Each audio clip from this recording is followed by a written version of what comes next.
131 इसकी चर्चा कल हमने करी थी। इसमें जो विषय वस्तु आई है वो ये है कि ज्ञानी ज्ञान भाव का करता है और अज्ञानी अज्ञान भाव का करता है, क्योंकि ज्ञानी ज्ञानी है इसलिए उसके सभी भाव ज्ञानमय ही होते हैं।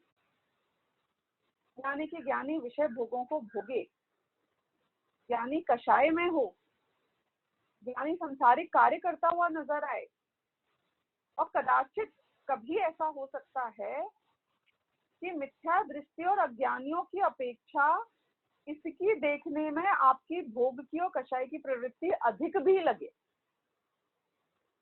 कंपल्सरी ऐसा नहीं है, कदाचित बोल रही हूं, ऐसा कभी हो भी सकता है। लेकिन यदि ऐसा भी हो तो भी ज्ञान के वो भोग रूप भाव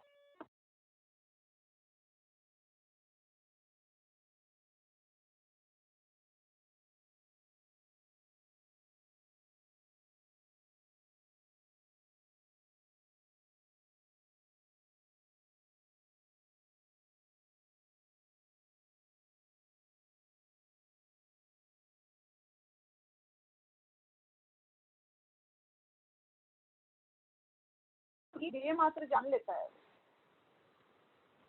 तो ज्ञानी जो कुछ भी करता है वो अन्वय भाव का उल्लंघन नहीं करते।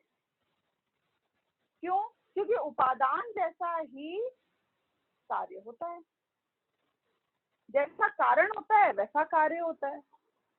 आपने सुना होगा ना कि जैसी दृष्टि वैसी सृष्टि। यानी कि आधा भरा हुआ ग्लास कि देख के मैं खुश हूं कि मैं दुखी हूं, कि तुम्हारी दृष्टि जैसी होगी उस पर डिपेंड करेगा कि तुम खुश होगे कि तुम दुखी हो। अभी आपको घर में सीमित रहना पड़ रहा है। कई लोगों से आप बात करो तो बोलते हैं हमें तो बहुत शांति है, हम तो बहुत खुश हैं, इतनी कषायों की प्रवृत्ति तो खत्म हो गई है, इतना स्वाध्याय कर पा रहे हैं।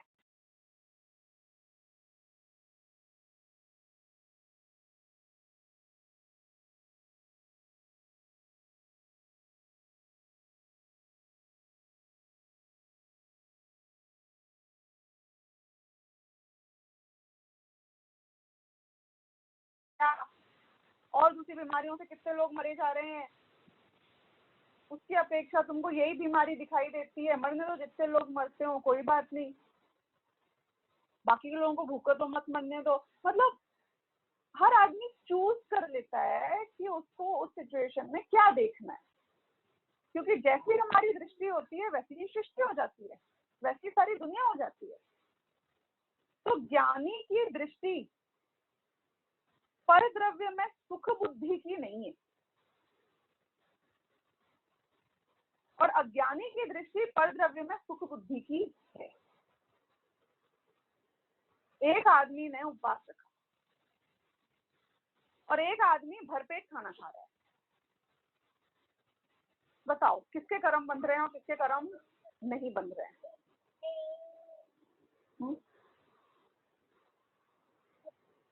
तो पहली बात तो उपवास में कर्म नहीं बंधने की बात कहां से आ गई? आपका प्रश्न गलत है। आप ये पूछ सकते हो कि किसके पुण्य बंध रहा है, किसके पाप बंध रहा है, किसके कर्म बंध रहे हैं और किसके नहीं बंध रहे हैं। ये बात नहीं हो सकती है इसमें, पहले तो ये क्लियर कर लेना चाहिए। चलो तो हम दूसरी तरीके से पूछते हैं कि एक आदमी खाना खा रहा है और एक आदमी ने उपवास रखा हुआ है। बताओ कौन ज्ञानी?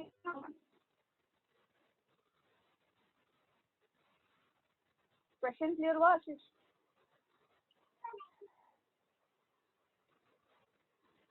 बताओ दोनों में से कौन ज्ञानी है और कौन अज्ञानी? एक खाना खा रहा है और एक ने उपवास रखा हुआ है।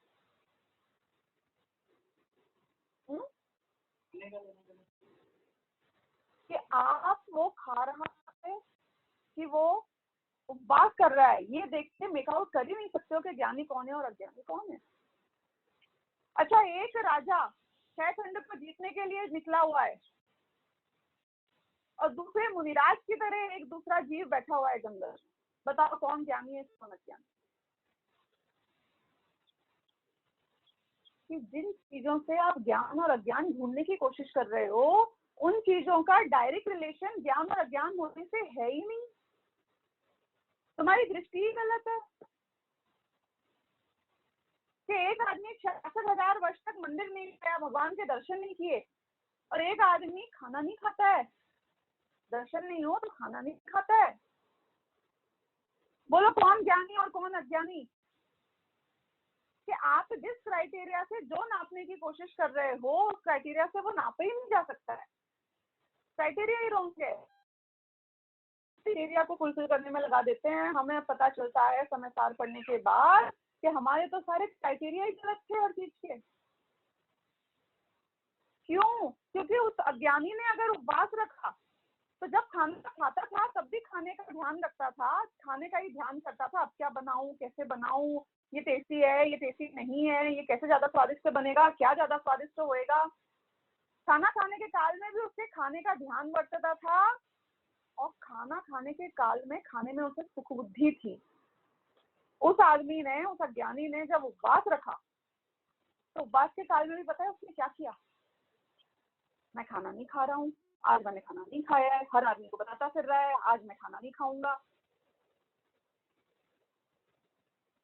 मन में तो है कि सुख तो खाने में मिलेगा, लेकिन मैंने प्रतिज्ञा की है और प्रतिज्ञा तोड़ने का बहुत बड़ा अपराध होता है, इसलिए मैं खाना नहीं खाऊंगा। लेकिन मन में तो खाना ही खाना ही खाना ही खाना खाना ही खाना चल रहा है। वचन में खाना ही खाना खाना ही खाना खाना ही खाना चल रहा है। नहीं मैं नहीं खाऊंगा, नहीं मैं नहीं खाऊंगा, नहीं मैं नहीं खाऊंगा, ये बोल के भी तू बोल क्या रहा है कि नहीं खाऊंगा खाऊंगा खाऊंगा खाऊंगा तो चल रहा है तेरे दिमाग से तो खाऊंगा खत्म ही नहीं हो रहा है। और वचन में खाऊंगा चल रहा हो, मन में खाऊंगा चल रहा हो, सबसे बड़ी बात है कि तेरे सुख बुद्धि है खाने में। क्योंकि जब 8 दिन 10 दिन के बाद तुम्हारे 10 लक्षण पर परिशुद्ध जैसे ही पूरे होंगे तुम ऐसे खाने के लिए भागते हो, ऐसी दृढ़ता से उस पर झपट्टे मारते हो कि आज ये बनाओ, कल वो बनाओ, परसों वो बनाओ।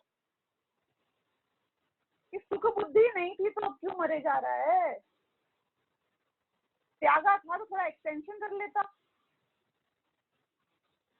जब बच्चों को तुम आईपैड दो थोड़ी देर खेलने के लिए या मूवी देखने के लिए, तो वो क्या करते हैं? बस 5 मिनट और 10 मिनट और last 5 minute last 10 minute extension करने की कोशिश करते हैं। कभी ऐसे किसी ने उपवास से आप एकासन के एक्सटेंशन की कोशिश करी है जीवन में? कि चलो 8 दिन तो कर लिया, 10 दिन तो कर लिया, 1-2 दिन और आगे बढ़ा देते हैं, क्या फर्क पड़ता है?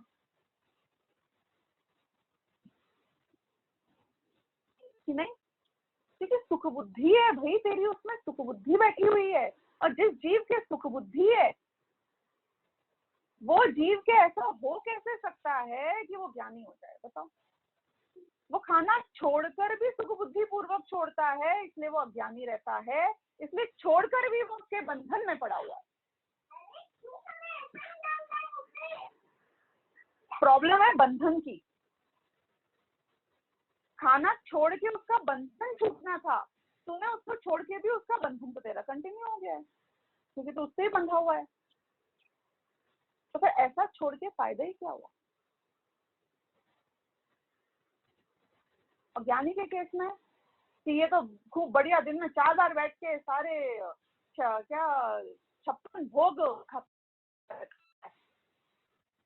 ऐसा ज्ञान हो सकता है कि भोग चाहिए।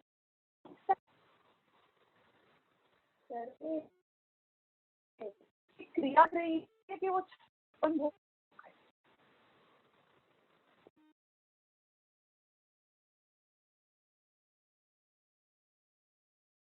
में अपंतर है।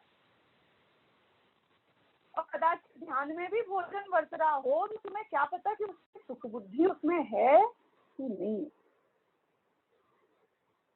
कि ऐसा हो सकता है क्या? ऐसा हो सकता है? क्यों नहीं हो सकता है? कि खाना खाने वाला हो, आपने डोरे मर्जी का तो सुन ही रखा है कि 6 महीने तक बिना नमक का खाना उनको दे दिया, क्योंकि वो समय ज्ञान चंद्रिका पढ़ रहे थे तो वाइफ टेस्ट कर रही थी कि इनका खाने में मन तो लगता नहीं है, एक बार एक देखती हूँ मस्करी करके, खाने में नमक नहीं डालती हूँ, देखती हूँ इन्हें पता चला कि नहीं पता चला। नमक नहीं डाला, कमल जी को पता ही नहीं चला। खाना खाने तो आके बैठे थे, लेकिन उनका पूरा उपयोग, उनका ध्यान समय ज्ञान चंद्रिका जो लिख रहे थे उसमें लगा हुआ था। उसने कहा दूसरे दिन भी ऐसे ही करती हूँ, तीसरे दिन भी ऐसे ही करती हूँ। 6 महीने तक नमक नहीं डाला। 6 महीना एक दिन हुआ तो थोड़ा जी ने बोला कि अरे आज खाने में नमक क्यों नहीं है। तो उसने बोला अच्छा लगता है, आपकी समय ज्ञान चंद्रिका पूरी हो चुकी है। बोले तुम्हें कैसे पता? बोले मैं 6 महीने से नहीं डाल दी हूँ नमक। 6 महीने से तुम खाना खा रहे हो, तुम्हें आज पता चला है कि नमक नहीं है। अब बोलो कि उनका उपवास चल रहा था 6 महीने से, कि वो खाना खा रहे थे 6 महीने से, मुझे ये बताओ। उपवास चल रहा था उनका एक तरीके से। उपवास ही तो कहते हैं इसको। ये रिकॉर्डिंग चालू कर दी है क्या? इसके वापस नहीं हो रहा है।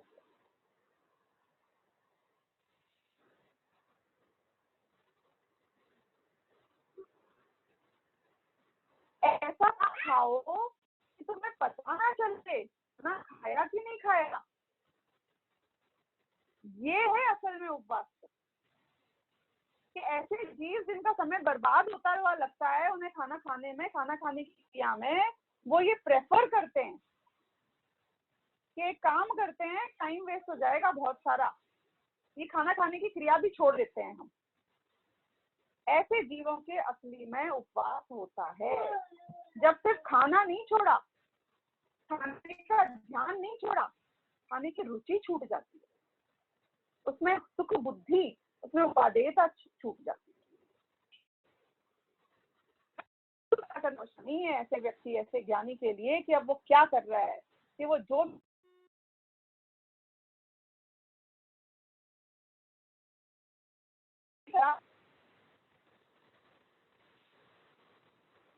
तो ऐसी ये चर्चा यहाँ पर आई। फिर उनने यहाँ पे समझाया कि जैसे सोना 130-131वीं गाथा में, जैसे सोने से जो भी चीज बनेगी वो सोने का उल्लंघन नहीं करेगी, लोहे की जो चीज बनेगी वो लोहे का उल्लंघन नहीं करेगी। ऐसे ही सोना और लोहा ये पुद्गल द्रव्य की पर्याय भले ही हो, लेकिन जो उपादान की योग्यता होती है वैसा ही कार्य होता है। तो ज्ञानी और अज्ञानी भले ही दोनों जीव हैं, लेकिन अगर तुम्हारी पर्याय ज्ञान रूप से परिणमित होती है तो जो कार्य होता है उससे तुम बंधते नहीं हो, और अगर तुम्हारी पर्याय अज्ञान रूप से परिणमित होती है तो तुम जो कार्य करोगे तुम उसमें बंधोगे, तुम मरोगे, तुम संसार में ही रहोगे। ज्ञानी खाना खाएगा लेकिन मोक्ष जाएगा, और अज्ञानी अगर मुनि दीक्षा धारण कर लेगा तो भी संसार में भ्रमण करेगा। तो बहुत प्रिविलेजेस हैं यहाँ पे ज्ञानी के लिए। तो ये बात यहाँ पर आई। फिर उसके बाद में इनने एक चर्चा ये भी करी कि ज्ञानी के भी तो राग द्वेष होता है, उसको क्या कहोगे? जब ज्ञानी की सुख बुद्धि नहीं है तो वो खाना खाते ही क्यों है? जब ज्ञानी की सुख बुद्धि ही नहीं है तो उनके राग से दिखता क्यों है? वो भोग की वृत्ति, वो कषाय की वृत्ति दिखी क्यों रही है? जब इतना ही उसको बेकार मानते हैं तो फिर पुरुषार्थ करते हुए क्यों नजर आते हैं उस क्षेत्र में भी? क्योंकि गवर्नमेंट ने कह दिया था कि तुमको जाके 6 खंड को जीतना पड़ेगा। ऐसे क्या प्रेशर आ गया था, ये किसका बल था? तो वो बोलते हैं कि हाँ, कर्म की बलवत्ता से ऐसा हुआ। तो देखो आप आ गए ना, कर्म को स्ट्रांग मान लिया ना आपने आखिरकार, कि नहीं? आप एक बात नहीं समझे कि कर्म को जो यहाँ पे बलवत्ता बताई जा रही है, अगर आप निश्चय की अपेक्षा से देखो तो वो स्वयं की कमजोरी ही होता है। पर द्रव्य का ठीक थे तो तुम गिवन हो गए, तुमने उस बात को एक्सेप्ट कर लिया। अगर तुम अंदर से वीक नहीं होते तो तुम उस बात को एक्सेप्ट नहीं करते। तो इसीलिए ज्ञानी भी निरंतर पुरुषार्थ तो करता है कि वो कमजोरी भी खत्म हो जाए, और जो कमजोरी आती है उसको कमजोरी के रूप में मानता है। सबसे बड़ी बात ये है, उसमें सुख बुद्धि नहीं करता है, उसको अपनी कमजोरी मानता है, और फिर क्रिया उसके जीवन में होती ही नजर आती है। और जिस चीज को तुम हे बुद्धि से देखते हो, जिस चीज को तुम कमजोरी मानते हो, वो चीज की लाइफ बहुत ज्यादा कभी भी नहीं होगी। ये बात यहाँ पर आई है। अब हम पढ़ते हैं अगली गाथा। उसके पहले कलश आता है, कलश नंबर 68 जो है पेज नंबर 210 पर। ये कलश में अगले जो गाथा में आने वाली है चर्चा, उसी की ही भूमिका तैयार की गई है। ये कहते हैं कि अज्ञानमय भावानाम अज्ञानी व्याप्त भूमिका द्रव्य कर्म निमित्तानाम भावानाम एति हेतुताम। कि जो अज्ञानी है वो अज्ञानमय भाव व्याप्त करके जो द्रव्य कर्म बंध रहे हैं उसका निमित्तता को प्राप्त होता है, और वो भाव कर्म जो द्रव्य कर्म को बांधते हैं उस भाव कर्म का वो स्वयं जीव हेतु बनता है। अब मैं ये एक्सप्लेन करती हूँ आपको पूरा मैटर, क्योंकि 132 से 136 तक गाथा में यही आया है, और फिर हम इसको वापस पढ़ के समझेंगे कि इसमें क्या कहा जा रहा है। ये यहाँ पर कि द्रव्य कर्म उदय में आ रहे हैं, राइट। सबसे दिमाग में आपके हुआ पिक्चर, आप पिक्चराइज करना, मैप बनाना जो मैं बोल रही हूँ कि द्रव्य कर्म उदय दे रहे हैं। उसके उदय आने पर जीव स्वयं डिसाइड करता है कि उसको रागादि रूप परिणमन करना है कि नहीं करना है। और जो भी रागादि रूप जीव परिणमन करता है अगर, तो उसकी वजह से नए कर्म बंध जाते हैं, राइट। फिर वो कर्म उदय में आते हैं, ये साइकिल की बात हो रही है। अब वो ये कहते हैं कि पुराने कर्म जो उदय में आए एक्चुअली में नए के कारण वही पुराने कर्म, बराबर। ये बात समझ में आई? क्यों? क्योंकि ये पुराने कर्म तो नए कर्म बंधे हैं, क्योंकि जीव में स्वाभाविक योग्यता तो है नहीं विकारी परिणमन की। कर्म के उदय के कारण ही मैं विकारी परिणमित होती हूँ।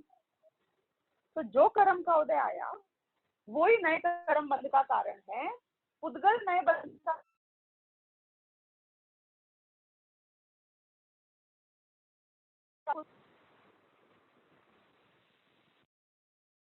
सुनना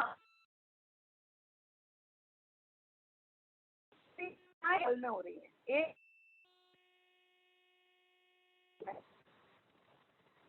मैं राग द्वेष को परिणमित हो रहा हूँ और नए कर्म बंध रहे हैं। तीन क्रियाएं एक काल में हुई, एक साथ एक ही समय में हो रही है, और तीन भिन्न भिन्न द्रव्यों में हो रही है। सुनना, क्योंकि जो कर्म उदय में आया वो अलग उद्गल था, जो मैं राग द्वेष को परिणमित होता हूँ वो अलग जीव है, और जो कर्म बंध रहा है वो अलग कर्माण वर्गणाएं थी जो नए कर्म रूप से बन गई। तीन इंडिपेंडेंट लोगों के परिणाम एक ही काल में हो रहे हैं। तीनों में कोई कॉज एंड इफेक्ट है, हाँ निमित्त अपेक्षा है। निमित्त अपेक्षा क्या है कि पुराने कर्म जो उदय में आ रहे हैं वही नए कर्म बंधने के निमित्त कारण हो रहे हैं, पहली बात। दूसरी बात, पुराने कर्म जो उदय में आ रहे हैं उनके उदय में आने के काल में यदि मैं राग द्वेष से परिणमित होता हूं तो मेरे राग द्वेष का निमित्त कौन बना? पुराने कर्म का उदय। और यदि मैं राग द्वेष रूप से नहीं हुआ तो क्या हुआ बता? Then what?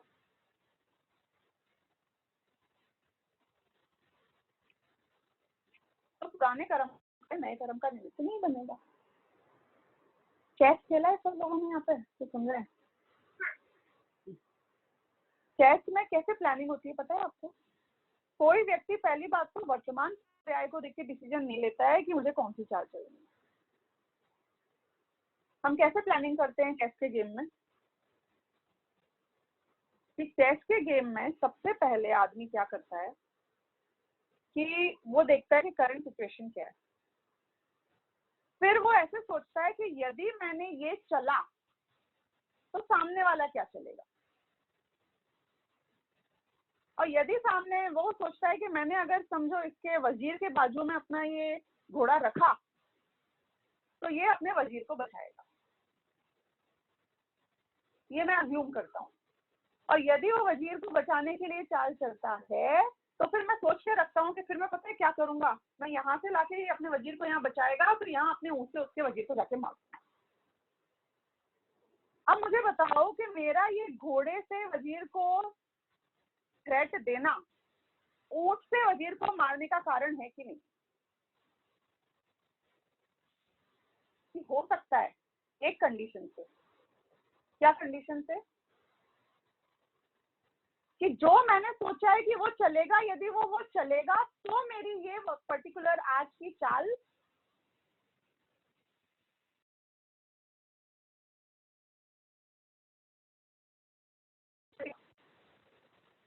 तो फिर सब फेल हो जाएगा।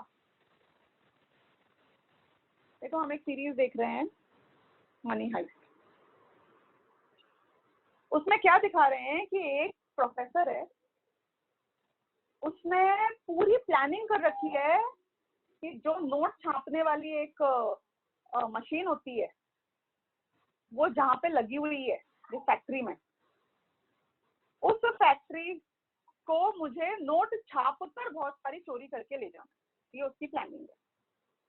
अब क्योंकि उसको वहां जाके नोट छापने हैं, क्यों? क्योंकि नोट जितने छपे हुए रखे हैं उतने कम पैसे का लालच नहीं है उसको। वो चाहता है कि 10 दिन 12 दिन तक वो नोट छापे वहां पे खुद जाकर डबल ट्रिपल स्पीड से, और वो सारा पैसा लेके संपत्ति हो जाए, ये उसकी प्लानिंग है। तो अब वो क्या करता है कि वहां अपनी टीम को भेजता है, और जिस टीम को भेजता है उनको बोलता है कि वहां अंदर जितने भी लोग हैं, जो वहाँ का स्टाफ है, वहां पे लोग जो कोई डे ट्रिप के लिए गए होंगे, कोई स्कूल के बच्चे हैं, इन सबको तुम हॉस्टेज बना दो। अब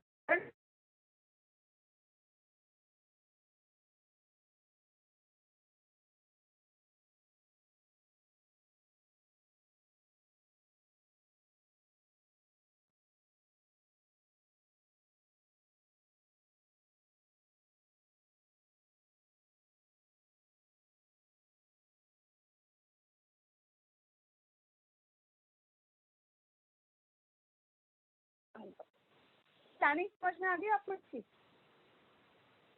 अब अब ये क्या करता है कि इसका जो उद्देश्य है वो है समय पास करना। 10 दिन हमें बिताने, दिन हमें अंदर बिताना है। तो अब वो क्या करता है कि उसने ऐसे दिमाग में प्लानिंग कर रखी है कि मैं हर दिन कैसे बिताऊं। तो बैठेगी वो तो कोई ना कोई तरीके से अंदर घुसने की कोशिश करेगी, होस्टेज को बचाने की कोशिश करेगी, ये है उसका काम में। लग रहा है कि यहाँ जो तिजोरी में पैसे रखे हैं वो ले जाना चाहते हैं, उसकी दृष्टि कहाँ है कि वो तिजोरी में रखे हुए पैसे ले जाना नहीं है उसका उद्देश्य, उसका उद्देश्य छाप के और वो भी ले जाना। तो अब पुलिस को नहीं पता है कि वो क्या चाल चल रहा है, शतरंज का गेम हो रहा है ये पूरा का पूरा। अब वो क्या करता है कि वो रोज पुलिस को उलझाने के लिए एक नया कोई तुर्रा फेंक देता है और टाइम पास करता है, और पुलिस कहाँ बिजी हो जाती है हर बार कि जो तुर्रा वो फेंकता है वो तुर्रे को खोजने में वो पुलिस बिजी हो जाती है। तो उसका समय आगे आगे जाता जा रहा है और उसकी उद्देश्य पूर्ति होती जा रही है, और उसकी वेल्थ जो मशीन अंदर चालू है छापना से बढ़ती जा रही है प्रति समय। अब मुझे बताओ कि उसकी चाल कब फेल हुई? तो उसने जो तुर्रा फेंका है, पुलिस अगर उसके झांसे में नहीं है, उसमें उलझे नहीं, ये ऑप्शन है कि नहीं है मुझे बताओ? क्या ऑप्शन तो है। अज्ञानी पुलिस के पास ऑप्शन नहीं है और ज्ञानी पुलिस के पास ऑप्शन है। अज्ञानी पुलिस सोचती है कि इसने अभी मुझे एक और क्लू दे दिया है, एक और हिंट दे दिया है, जिस घर में इनने प्लानिंग करी थी वहां का पता चल गया है, वहां जाके मैं सब कुछ भांडा फोड़ लूंगा। पुलिस वहां बिजी हो जाती है फॉरेंसिक स्टडी करने में, उसने ऑलरेडी वहां पे वो चीजें प्लान कर रखी होती हैं जो उसको पुलिस को बतानी होती है। एक दिन और बीत जाता है, उसका काम हो जाता है। एक एक दिन के लिए उसने इस तरीके से एक चाल बना रखी है कि कैसे मैं पुलिस को उठाऊंगा। तो गजब की बात तो ये है कि पुलिस अगर ज्ञानी हो जाए और वो ये समझ जाए कि वो मेरे पे चाल फेंक सकता है, उसकी चाल नहीं झूठ, और मैं अपना काम ऐसा करूं जो इसने एक्सपेक्ट नहीं किया है,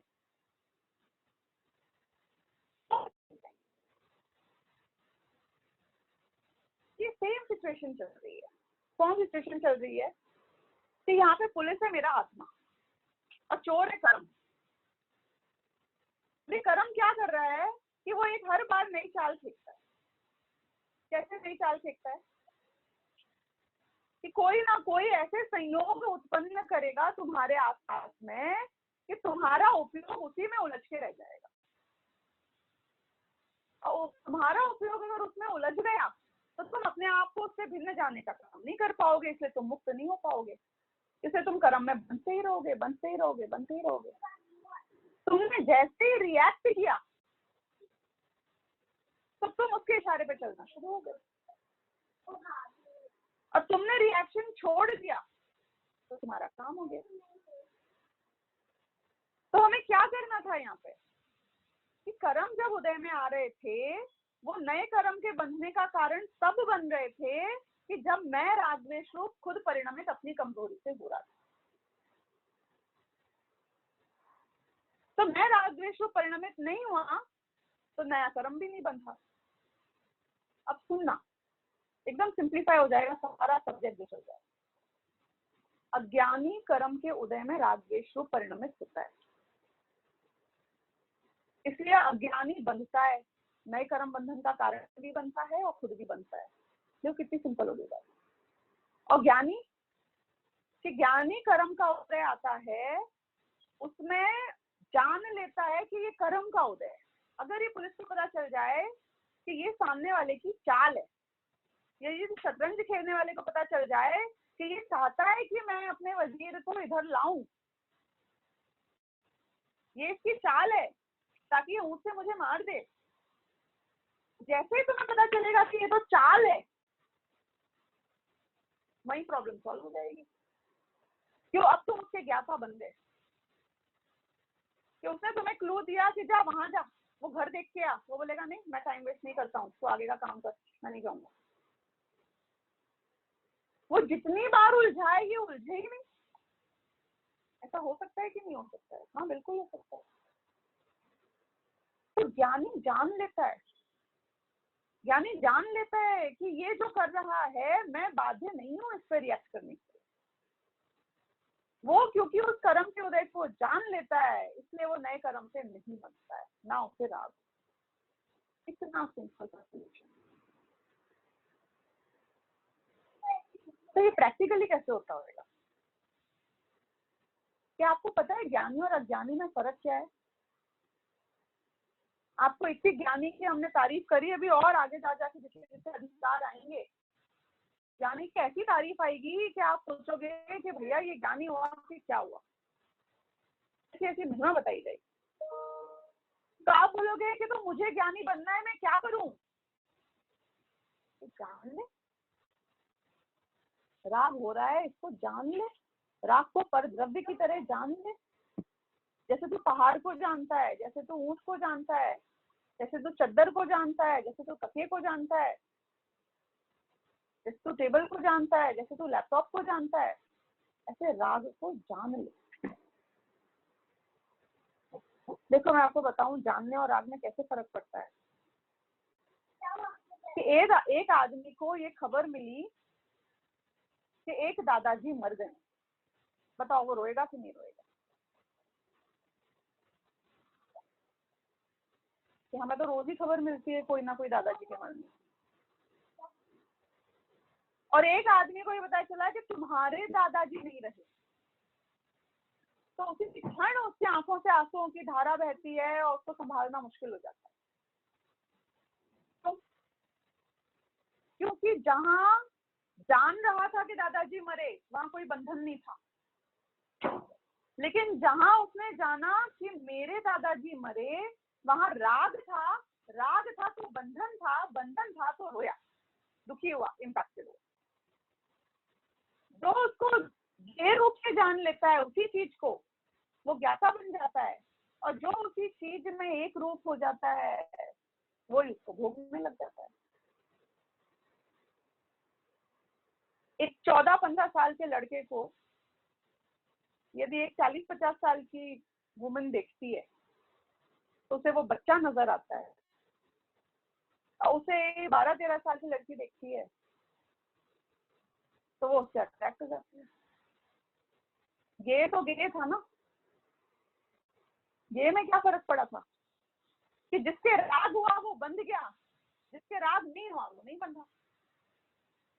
इसने उसको देखा भी नहीं, इसको उसका चेहरा भी रजिस्टर नहीं हुआ, पूरी बिल्डिंग में घुमाई, रोज देखती होगी, लेकिन इसको पता नहीं चला कि ये भी एग्जिस्ट करता है।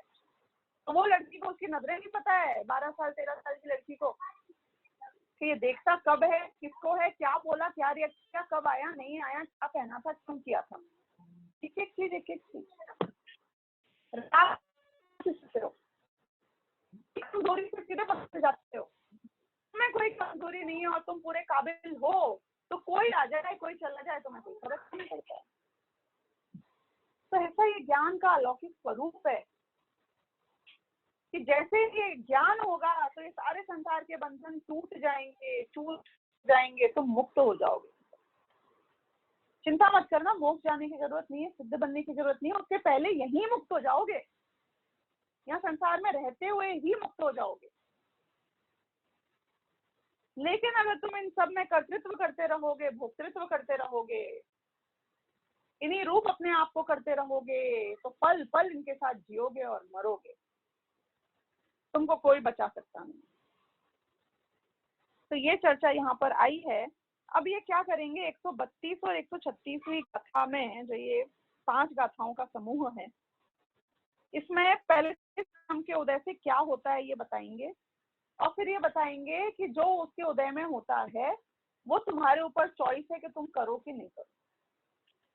तो सबसे पहले क्या समझाते हैं, मैं प्राकृत की जगह सीधे हिंदी में ही पढ़ रही हूँ ताकि आपको आसानी हो समझने में।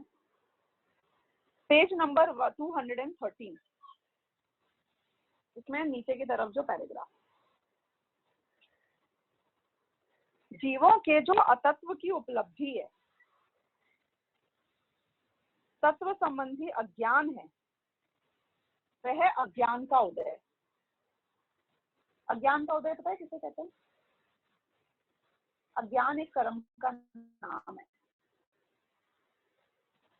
एक मिथ्यात्व नामक कर्म है, एक अज्ञान नामक कर्म है, द्रव्य कर्म है, उद्गल का है। जब वो उदय में आता है तो क्या होता है कि तुमको ये तत्व की जो बात है ना, जो वस्तु का सही स्वरूप है, वो समझ ही नहीं आएगा। जैसे अभी हम ये समझा रहे हैं, कई लोग बोलेंगे हमने सुना पर हमें कुछ खास समझ में नहीं आया, एक आध दो उदाहरण समझ में आ गए थे, वो कहानी वानी, बाकी कुछ समझ ही नहीं आया। आप क्या समझाते हो, कुछ समझ ही नहीं आता है। कि कुंदकुंदाचार्य ने क्या समझाया हमें तो समझ ही नहीं आया। हमने बहुत विद्वानों को सुना समझदार पे, पर हमें बात पल्ले ही नहीं पड़ रही कि कहना क्या चाह रहे हैं, हमें तो दिमाग में नहीं बैठ रही ये बात कि तेरे अज्ञान कर्म का उदय चल रहा है, इसलिए तुझे समझ में नहीं आ रहा। ओ तो मैं फंस गया। अब जब मेरे ये अज्ञान कर्म का उदय खत्म होएगा ना, तब पढ़ूंगा मैं कुछ समय का, तब समझ में आएगा कि मूर्ख, जितने जीवों का अनादि काल से लेके आज तक तत्व की बात समझ में आई है, किसी कर्म के उदय में समझ में नहीं आई है। कर्म के उदय रहते हुए उनने उस बात को समझने में उपयोग को लगाया, उस बात में अपने उपयोग को एक रूप किया और उनको बात ख्याल में आ गई। तो तू अगर कर्म के भरोसे बैठने वाला है कि ये वाला कर्म जब उदय आना बंद होएगा तब मुझे ज्ञान हो जाएगा आत्मा का, तो ऐसा कोई कर्म का नाम नहीं है, ज्ञान नामक कोई कर्म नहीं है। अज्ञान नाम का कर्म तो है, ज्ञान नाम का कोई कर्म ही नहीं। तो चेस खेले और बोले कि जब ना ये बहुत ऑफेंसिव गेम खेलता है ये सामने वाला, जब ये ऑफेंसिव होना बंद होएगा तब मैं इसके ऊपर ऑफेंसिव होना शुरू होऊंगा। कि तू अगर ऑफेंसिव होते में ही ऑफेंसिव हुआ तो ऑफेंसिव गेम खेल सकता है। इसके ऑफेंसिव होने में तू यदि डिफेंसिव ही होता रहा तो तू जिंदगी में कभी ऑफेंसिव नहीं हो पाएगा, क्योंकि सामने वाला तो तुझे कोई देने वाला नहीं है मौका। सामने वाला तुम्हें एक मौका नहीं देगा कि तुम कुछ कर पाओ।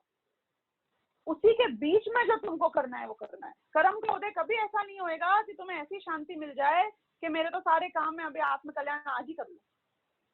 दिया है ना तुम्हें आज कर्म के उदय में कि तुम घर पे बैठे हो, कि तुम्हारे काम बंद हैं, ऑफिस जाना चाहते हो पर नहीं जा सकते हो, गवर्नमेंट ने मना किया है मत जाओ। कर्म का उदय बस मैक्सिमम इतना ही कर सकता है।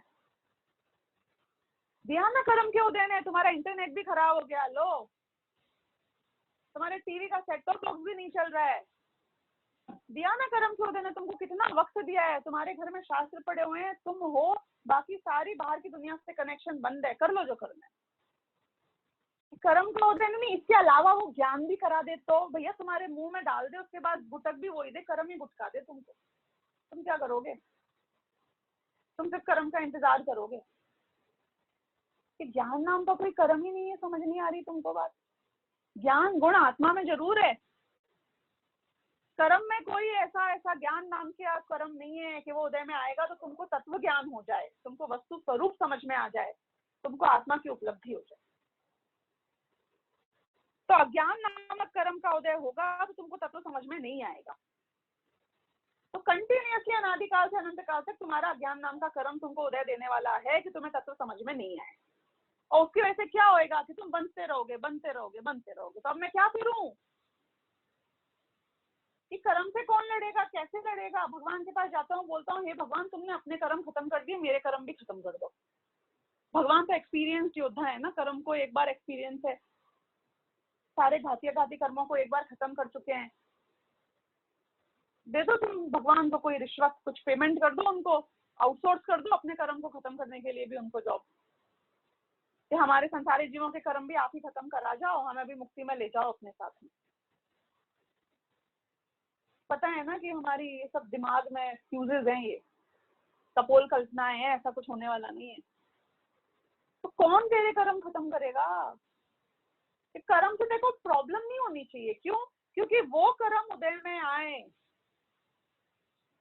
अज्ञान रूपी कर्म, अज्ञान नाम का कर्म उदय में आए और फिर भी तो अज्ञान रूप से परिणमित ना हो, तो चिंता मत करना, नया अज्ञान का कर्म नहीं बनेगा, यानी कि तेरी मुक्ति हो जाएगी।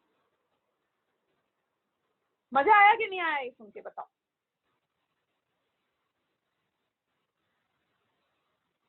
कि अज्ञान नाम का कर्म आता है, मुझे उदय देता है, अगर मैं अज्ञान रूप से परिणमित होती हूँ तो मैं नया कर्म भी अज्ञान नाम का बांधती हूँ, तो वापस वो कर्म आके उदय देता है, तो मैं वापस अज्ञान रूप से परिणमित होती हूँ, तो वापस नया अज्ञान नाम का कर्म बनता है।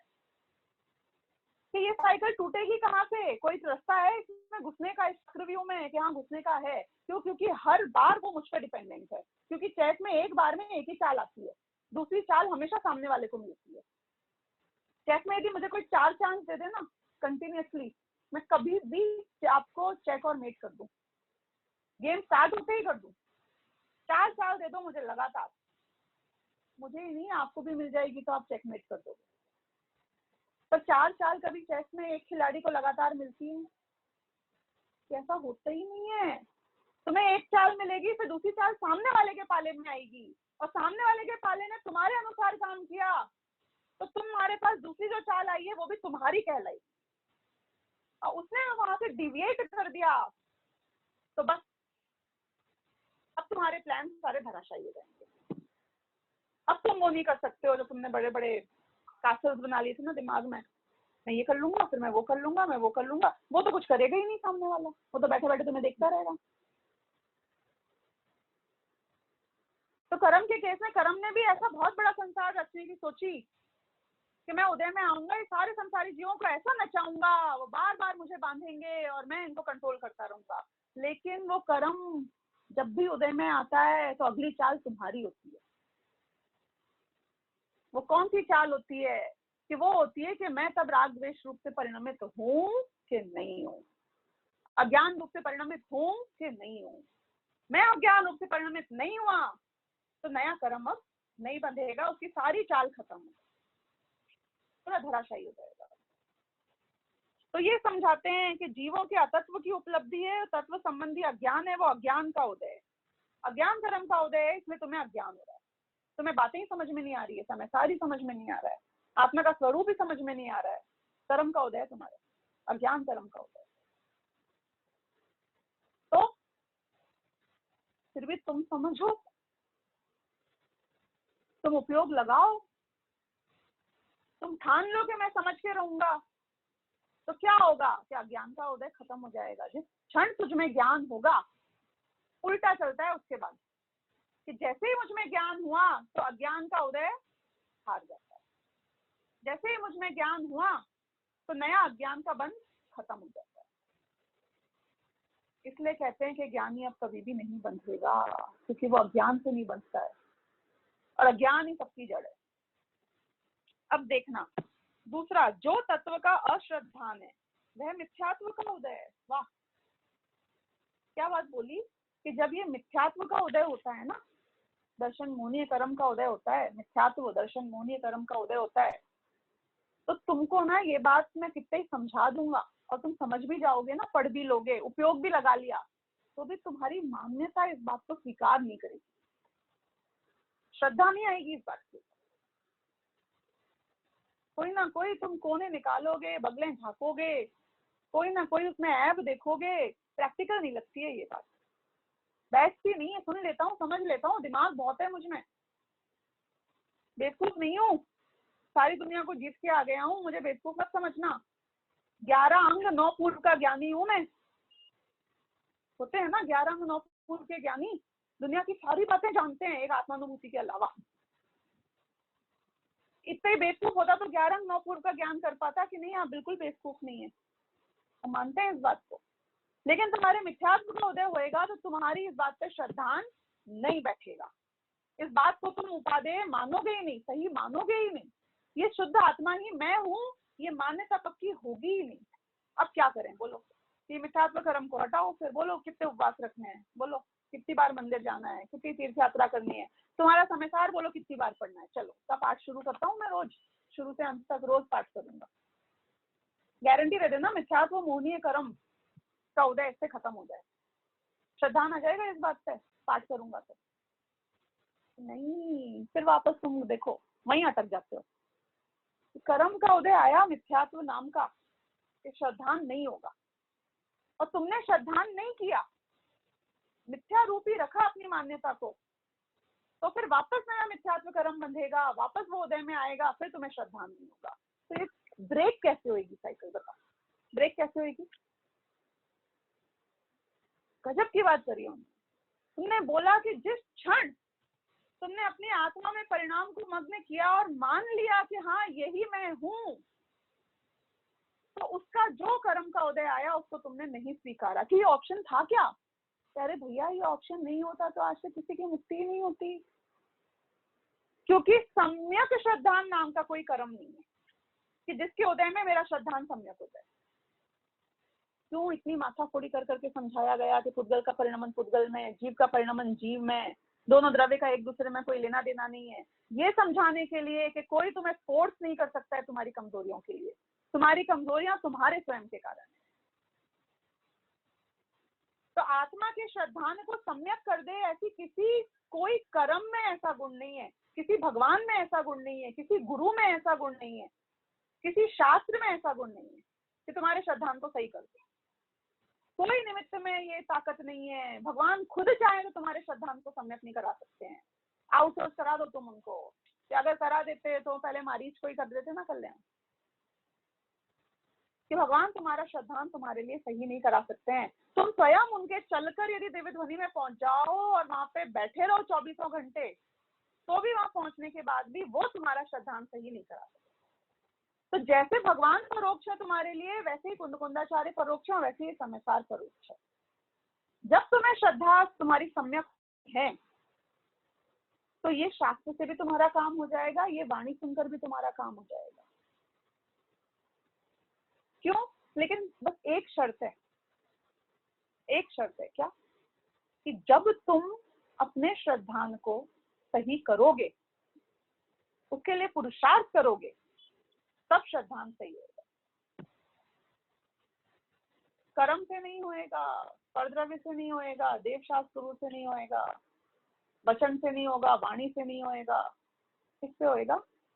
कि जब तुम अपने श्रद्धान को सही करने के लिए अपने आत्मा में अपने उपयोग को स्थिर करोगे, उसका अनुभव करोगे, तो तुम्हारा श्रद्धान अपने आप सही हो जाएगा।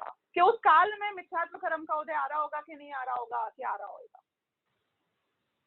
मिथ्यात्व कर्म का उदय आ रहा होगा। लेकिन तुमने जैसे अपने श्रद्धान को अपने में एकत्रित किया तो उसका उदय ढीला पड़ जाएगा, उसे दिखेगा कि इसके ऊपर तो कोई फर्क ही नहीं पड़ रहा है, हम पानी धोल रहे हैं, इसके ऊपर से निकल जाता है। इसके अंदर तक ही नहीं जा रहा है कुछ, ये गीला ही नहीं हो रहा है इससे। तो धीरे धीरे वो कर्म तो क्या है, वो अजीब है, वो जड़ है। जैसा जैसा तुम्हारा श्रद्धांत सम्यक होएगा तो वो कर्म भी जो नया बंध रहा है वो बंधेगा ही नहीं, और जो उदय में आ रहा है वो अपने आप तुम्हें फल दिए बिना ही खिल जाएगा। ऐसा होता है कि मिथ्यात्व कर्म फल दिए बिना ही खिल जाए? कि हाँ, ऐसा ही होता है। आप पढ़ो ना, औपशमिक समय दर्शन होता है तब क्या होता है, आप उसकी कर्मों की प्रक्रिया पढ़ो कर्णानी योग में। मेरे पास टाइम होता तो मैं आज भी समझाती, कर्णानी योग में पूरा समझाया गया है कि कैसे भविष्य में आने वाले निषेकों को वहीं पे थमाया जाता है, कैसे जो उदय में आ रहे हैं उनकी उदीर्णा हो जाती है, कैसे वो क्रिएट करते हैं आगे पीछे, एक वैक्यूम क्रिएट होता है कि उदय में नहीं आएगा। क्यों? क्योंकि ये आदमी तो सम्यक दर्शन कर रहा है, ये तो अपने श्रद्धान में आत्मानुभव में बैठा है, कर्म कैसे उदय में आएगा? तो वो कर्म बिना फल दिए ही निपट जाता है। तो कर्म में कुछ करने के लिए कर्म के पास जाने की आवश्यकता नहीं है। क्या करने की आवश्यकता है? तेरा श्रद्धान करने के लिए तू पुरुषार्थ कर, कर्म अपने आप एडजस्ट हो जाएगा, नया कर्म बंधेगा। अब तीसरी बात सुनना, जो अविरमण है, अत्याग का भाव है, वह असंयम का उदय है। मतलब अभी यहाँ मिथ्या दृष्टि के इन सारी चीजों की बात चल रही है, अभी यहाँ सम्यक दृष्टि के इन सारे भावों की बात नहीं चल रही। तो मिथ्या दृष्टि का जो अविरमण है, कि मैं आपसे बोलूं कि चलो एक काम करो, आप ना परिग्रह परिमाण कर लेते हैं, है ना? मैं आपसे बोलती हूँ कि एक काम करो, ये आपके पास कितने घर होंगे, कहाँ कहाँ प्रॉपर्टी है? आप बोलो मैं एक रूम किचन में एक ही प्रॉपर्टी रखूंगा जिस कमरे में मैं रहता हूँ, और एक किचन, बस। बाकी अपनी सारी प्रॉपर्टी को आप दान दे दो किसी संस्था। और ये कितने करोड़ों की संपत्ति है ना, आप बोलो कि नहीं मैं बस 20 लाख रुपए रखूंगा, बाकी का सब आप डिस्पोज कर दो, इधर उधर दे दो, दान दे दो आप। मैं आपसे बोलूंगी आप मान जाओगे? हैं? क्यों क्यों नहीं मान रहे हो? क्योंकि ये जो अविरमण है, अत्याग का भाव है, वो असंयम का उदय है। कैसे कर्म का उदय चल रहा है कि मैं त्याग कर नहीं सकता हूँ, तो मैं बोलूं चलो ब्रह्मचर्य व्रत ले लो, कि नहीं तुमसे त्याग होगा ही नहीं। मैं बोलूं अणुव्रत ले लो, ये त्याग दो, बिजनेस छोड़ दो, नौकरी छोड़ दो, रिस्पॉन्सिबिलिटीज त्याग दो, चलो मुनि बन जाओ, तो तुमसे छुड़ाया ही नहीं जाएगा। ये अत्याग का भाव, क्यों? क्योंकि वो वस्तु छोड़ने की बात नहीं है, उसके प्रति राग नहीं छूटा है। और वो राग नहीं छूटा है, वो क्यों नहीं छूटा है? कि कर्म का उदय चल रहा है, इससे तेरा राग नहीं छूटा है। तब कैसे छूटेगा बताओ? कर्म का उदय आएगा तब छूटेगा। कि संयम नाम का कौन सा कर्म है बताना? 148 प्रकृतियों में कोई ऐसे कर्म का नाम है जिसका नाम है संयम, त्याग, तप? के ऐसे नाम का कोई कर्म ही नहीं, पैदा ही नहीं हुआ आज तक। तो फिर इनका उदय जब तक आता रहेगा मैं क्या करूंगा? कि इनका उदय आता रहेगा, उसके भरोसे तू बैठा रहेगा, तो तू कभी भी त्याग कर ही नहीं सकता है। जब तू त्याग करेगा, जब तू स्वयं अपने पुरुषार्थ से, अपने डिसीजन से, अपने भाव से त्याग करेगा, तब ये कर्म का उदय आएगा। वो देखेगा कि अरे ये तो अत्याग की भावना को छोड़ रहा है, तो वो कर्म अपने आप बिना फल दिए ही खिल। तो उसकी चिंता मत कर, नया कर्म नहीं बंधेगा। ऐसे ज्ञानी के नया कर्म नहीं बनता है। अब सुनना अगला, किस किस पे घटा रहे हैं ये? याद है आपको प्रत्यय की चर्चा हुई थी कुछ गाथाओं पहले? 4 प्रत्ययों की चर्चा हुई थी कि 4 प्रत्यय बंध के कारण है। कौन 4 प्रत्यय थे? मिथ्यात्व, अविरति, कषाय और योग। इन चारों को बंध का कारण बताया था। तो मिथ्यात्व, अविरति के अगेंस्ट असंयम वाला पॉइंट लिया, फिर कषाय और योग वाला पॉइंट लेंगे कि ये जो चारों प्रत्यय होते हैं ये कर्म के उदय से होते हैं। तो व्हाट अबाउट अज्ञान? ये तो ऐड हो गया ना, या 5वां अज्ञान के बारे में भी बात करी है कि अज्ञान में ये चारों आ गए, मिथ्यात्व, अविरति, कषाय और योग। तो चारों प्रत्यय जो होते हैं वो कर्म के उदय से होते हैं, लेकिन चारों प्रत्यय जीव चाहे तो ना करे। अगर जीव ने नहीं किया तो नया कर्म नहीं बंधेगा, और नया नहीं बंधेगा तो नया उदय में नहीं आएगा, तो वापस नहीं बंधेगा तो वापस नहीं उदय में आएगा। तो क्या हुआ कि तू मुक्त हो गया। ये बात यहाँ आ रही है। तो अगला पॉइंट क्या लिया इनने कि जो मलिन उपयोग है वह कषाय का उदय है। मिथ्यात्व, अविरति, अब कषाय। क्या? ये जो कुछ राग द्वेष होता है ना, कोई चीज अच्छी लगती है, कोई चीज बुरी लगती है, कोई चीज बहुत पसंद आती है, कोई चीज बिल्कुल पसंद नहीं आती है, कभी हंसी आती है, कभी रोना आता है, कभी शौक होता है, कभी भय होता है। ये सारे जो भाव होते हैं ये सब कर्म के उदय के कारण होते हैं। एक बार के लिए हम मान लें कि हमारे स्वयं के कारण हो रहे थे तो कि नहीं, वो नहीं मानना है, तो नहीं मानना है। पाप स्वयं के कारण नहीं होएगा, पुण्य स्वयं के कारण होएगा। उदाहरण दे रही हूँ पाप पुण्य का।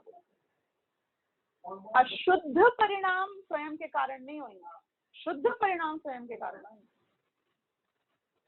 क्यों? क्योंकि अशुद्ध कारण अगर स्वयं के कारण होते, सुनना लॉजिक, तो वो मेरा स्वभाव हो जाते। राग द्वेष यदि मेरे स्वयं के कारण होते बिना कर्म के उदय के, तो वो मेरा स्वभाव हो जाते। तो राग द्वेष जो मुझ में हो रहे हैं, जो कषाय मुझ में हो रही है, वो मेरा स्वभाव नहीं है, तो वो तो कर्म के उदय के कारण ही हो रहा है। यही बात माननी पड़ेगी तुमको। लेकिन क्या मेरे हाथ में है कि मैं कषाय रूप परिणमित ना हूं? बोलो विषय, do you have an option? हाँ, ऑप्शन है कि मैं कषाय रूप परिणमित हूं ही नहीं, कि हाँ क्रोध कषाय का उदय आए और तुम क्रोध रूप से परिणमित नहीं हो, ऐसा हो सकता है। क्योंकि ऐसा एक समय नहीं आता जब कषाय का उदय नहीं हो किसी चीज से। अकषाय नाम का, निष्कषाय नाम का कोई कर्म ही नहीं है। तो जब भी कषाय के उदय होते हुए भी तुम्हें कषाय रूप से परिणमित नहीं होना है, तो तुमको उस राग को जान लेना पड़ेगा। और जब तुम राग को जान लोगे तो चिंता मत करना, नया बंधन नहीं होगा। तो राग द्वेष क्रोध मान माया लोभ हास्य रति अरति शोक भय जुगुप्सा और तीनों वेद, ये सब कर्म के उदय में होंगे। पर ऑप्शन तुम्हारे पास है कि नहीं, मेरे जो कर्म का उदय आया मुझे वो करना ही पड़ेगा। कि बिल्कुल ऐसा मानने वाले जीव ही संसार में रहते हैं। जिस दिन तुम डिसाइड करोगे कि मुझे कषाय रूप परिणमित नहीं होना है, कषाय होए भी तो मैं उसे जान लूंगा, उसी दिन तुमने उसकी ओनरशिप छोड़ दी, तुम अज्ञानी से ज्ञानी हो गए। तो ये बात कषाय के लिए आई। अब योग की बात कर रहे हैं। अब देखना बहुत बढ़िया बात आएगी योग में। ये कहते हैं जो शुभ या अशुभ, योग में शुभ योग होता है और अशुभ योग होता है। सुना है इस बारे में आप लोगों ने? डॉक्टर यदि पेशेंट को बचाने के लिए बहुत एफर्ट्स कर रहा है, बहुत हिलडुल रहा है, भाग दौड़ रहा है, अपने हाथ पैर चला रहा है बचाने के लिए, वो है शुभ योग। यदि एक पुजारी है मंदिर में, वो जोर जोर से भगवान की पूजा कर रहा है, तो वाणी बहुत है, हो सकता है साथ में नाच भी रहा हो, काया का योग भी बहुत है, लेकिन ये सब शुभ योग है। क्यों? क्योंकि ये एक अच्छे कार्य में हो रहा है। अशुभ योग क्या है? अशुभ योग होता है कि जब मैंने किसी की हिंसा करी, झूठ बोला, चोरी करी, उसमें जो जो भी एफर्ट्स कर रहे हो, भोग भोगे, कषाय किया, गुस्सा आया, एक लेके थप्पड़ लगा दिया, ये योग हुआ कि नहीं हुआ? शुभ हुआ कि अशुभ हुआ? क्या अशुभ योग? मैंने कहा कि मैं थप्पड़ मारूंगा, ये क्या हुआ? ये अशुभ योग हो गया। मैंने कहा कि मैं आपका कल्याण कर दूंगा, ये क्या हुआ? ये शुभ योग हो गया। तो एक तो शुभ और अशुभ। अब ये बहुत बढ़िया बात सुनना, प्रवृत्ति रूप या निवृत्ति रूप चेष्टा का उत्साह, यानी कि प्रवृत्ति रूप जो चेष्टा का उत्साह है वो भी योग है, और निवृत्ति रूप चेष्टा का जो उत्साह है वो भी योग है। क्योंकि हम अशुभ और प्रवृत्ति रूप को तो योग मान लेते हैं, शुभ और अप्रवृत्ति रूप या निवृत्ति रूप जो है चेष्टा, उस चेष्टा का उत्साह, उसको योग ही नहीं मानते हैं, उसको हम कर्म बंधन का कारण ही नहीं मानते हैं, वो कर्म का उदय ही नहीं मानते हैं। आपने उपवास रखा ना, तो आपने कोई चेष्टा करी, उपवास रखने की चेष्टा करी, तप की चेष्टा करी, तीर्थ यात्रा की चेष्टा करी, मंदिर जाने की चेष्टा करी, आपने कोई चीज को किया उसकी भी चेष्टा करी, और कोई चीज को नहीं करने की भी जो चेष्टा करी, उत्साह आता है ना कई लोगों को त्याग में। दान देने में क्या किया कि निवृत्ति करी, छोड़ा, त्यागा। वो त्याग करने में भी जो तुम्हारा उत्साह आया ना अंदर से, वो उत्साह भी योग है, वो कर्म का उदय है। ये बात बता रही है। कि अपने मन वचन काय से प्रवृत्तियों के निवृत्तियों दोनों ही कर्म का उदय है और कषाय है। ये बात आई है, समय ऑलमोस्ट हो गया है, पर मैं फिर भी 2 मिनट लेती हूँ, फिर खत्म करूंगी। आपने कई बार ये सोचा होगा कि नहीं, जो मैं शुभ काम करता हूँ, निवृत्ति रूप काम करता हूँ, कोई मिथ्या दृष्टि भले ही हो पर मुनि बन जाए, तो उसने बहुत निवृत्ति ली कि नहीं ली, बहुत चीजों को छोड़ा, त्यागा, तो वो काम तो जो हुआ है वो कर्म की वजह से थोड़ी हुआ है। वो काम तो कोई अच्छा ही काम किया होगा ना उसने, नहीं। That is a part of कर्म का उदय, that is a part of संसार, that is a part of the game. वो चोर जब चाहता है कि आपको ऐसा लगे कि आप जीत रहे हो, तब भी आप उसके प्लान को ही रिएक्ट कर रहे हो। वो बोलता है कि मैं ठीक है आधे होस्टेजेस छोड़ देता हूँ, वो होस्टेजेस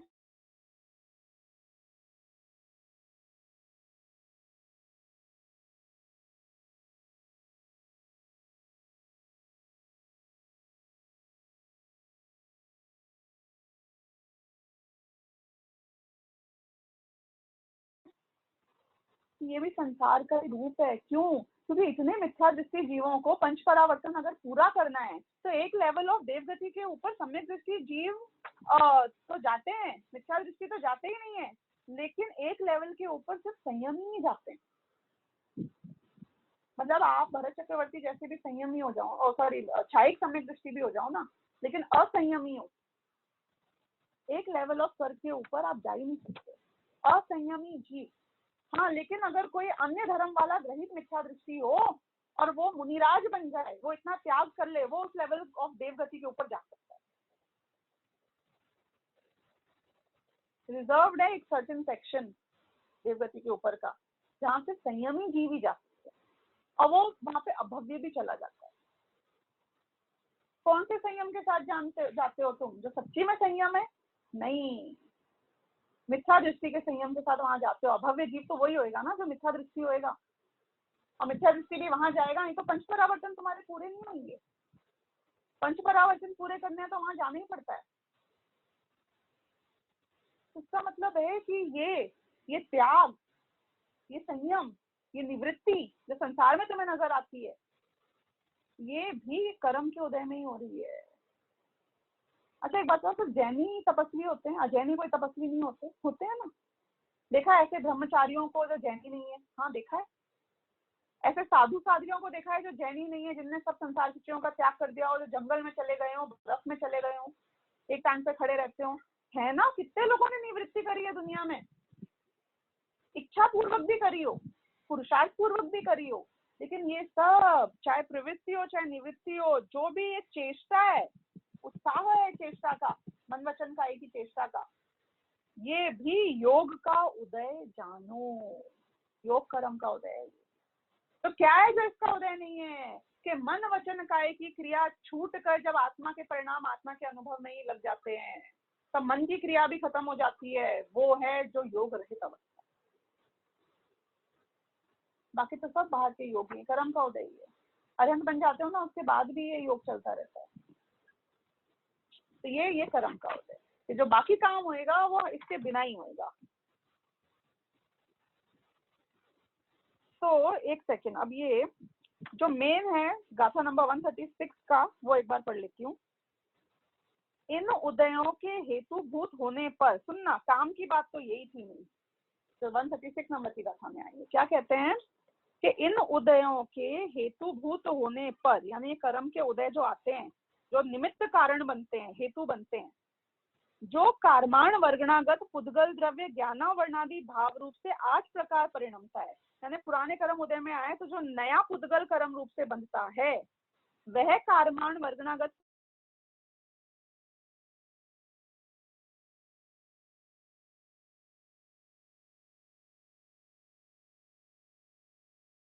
हो जाती है। तब क्या कहा जाएगा कि मेरी पहली चाल, मेरी तीसरी और पांचवी चाल जो हुई उसकी हेतु थी। तो तब जीव द्रव्य ने जो राग रूप स्वयं परिणमन किया, इंडिपेंडेंटली किया था, उसका हेतु लेकिन जीव को, उसका ब्लेम जीव को जाएगा। मैं उस अज्ञान भाव का कर्ता बनूंगा। क्यों? क्योंकि नए कर्म बंधे। और यदि मैंने नए कर्म, मतलब मैंने अगर अज्ञान भाव रखा, तो फिर नया कर्म बंधेगा ही नहीं। तो फिर पुराने कर्म किस चीज का हेतु कहलाएगा? जब ना मुझ में राग द्वेष हुए, ना नया कर्म बंधा, कि वो वहीं पे ही रह के मर जाएगा, खत्म हो जाएगा, खुद ही उदय में देगा और खत्म हो जाएगा। जैसे कि पार्श्वनाथ मुनिराज के कर्म का उदय आया, उदय दिया और खत्म हो गया, कोई नए कर्म बंधन का कारण नहीं बना, ना राग द्वेष का कारण बना, ना नए कर्म बंधन का कारण बना। ऐसे हमारे भी एक कर्म वेस्ट हो जाएंगे, जो पड़े हुए हैं सत्ता में, उदय में आएंगे, लेकिन हम में कुछ नहीं कर पाएंगे। ये बहुत ही सुंदर इस गाथा का अर्थ हुआ। अब आगे की चर्चा हम करेंगे। सहजानंदी शुद्ध स्वरूपी अविनाशी हूँ आत्म स्वरूप। सहजानंदी शुद्ध स्वरूपी अविनाशी हूँ आत्म स्वरूप। सहजानंदी शुद्ध स्वरूपी अविनाशी हूँ आत्म स्वरूप। 9 बार नमो काली।